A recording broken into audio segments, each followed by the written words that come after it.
నమస్కారం అందరికీ పెద్దలకి. నా మ్యారేజ్ విషయం వస్తే లేట్ అయింది, కానీ చేసుకోవాలనుకుంటున్నా.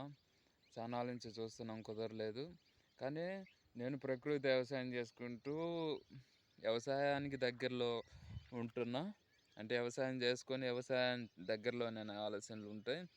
వ్యవసాయం మంచిదా, జాబ్ మంచిదా, ఇంకోటి అన్నది మీరు ఆలోచించండి.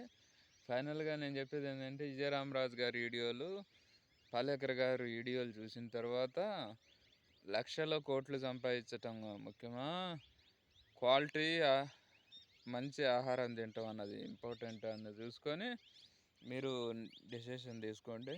ఈరోజు అమ్మాయిలకు కూడా నేను ఫైనల్గా చెబుతున్నా, రైతులు అనేవాళ్ళు పేదవాళ్ళు కాదు, వాళ్ళు కూడా రిచ్గా అవుతారు భవిష్యత్తులో. మీకు ఇంట్రెస్ట్ ఉంటే, నాకేమన్నా అమ్మాయిని ఇచ్చే ఆలోచన ఉంటే నాకు ఫోన్ చేయండి. అవసరమైతే నా వెనక ముందంటే నా జస్ట్ చాలా ఇబ్బంది, ఫ్యామిలీ సమస్యలు ఉన్నాయి, చాలామందిని దూరం చేసుకోవాల్సి వచ్చింది. మా పర్సనల్ విషయంలో కూడా, అంటే పర్సనల్ అంటే ఈ మధ్యకాలంలో మనస్పర్ధలు వచ్చి మా నాన్నగారికి ఫ్యామిలీ రిలేషన్షిప్ ఎలా ఉందంటే బాగాలేదు, పరిస్థితి బాగాలేదు. నాకు ఎంత వయసు వచ్చినా కూడా మా నాన్నగారు కానీ మా అమ్మ కానీ ఒక్క పిల్లను కూడా చూసి చూడలేకపోయినారు, ఒక్క పెళ్లి సంబంధం కూడా. అలాంటిదప్పుడు వాళ్ళ వైపున మనం ఎలా నిలబడతాం? ఆడకు కూడా ఒక కొడుకుగా చేస్తున్న నిలబడితే ధర్మంగా కూడా ఆ రెస్పెక్ట్ని, ఇచ్చిన రెస్పెక్ట్ని కూడా వాళ్ళు కాపాడుకోలేని పరిస్థితిలో ఉన్నారు.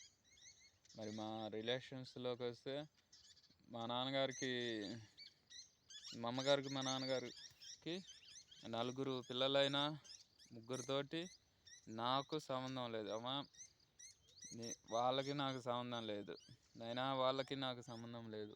నా పెళ్ళికైనా మంచైనా చెడైనా మిమ్మల్ని పిలుస్తాను, మీతో కలిసి నడుస్తానంటే మా కొడుకులు ముఖ్యం, మా బిడ్డలు ముఖ్యం, వాళ్ళతో కలిసి జర్నీ చేస్తా అని అన్నారు. చేయని ఈరోజు వాళ్ళతో కూడా నేను దూరంగా ఉంటున్నా.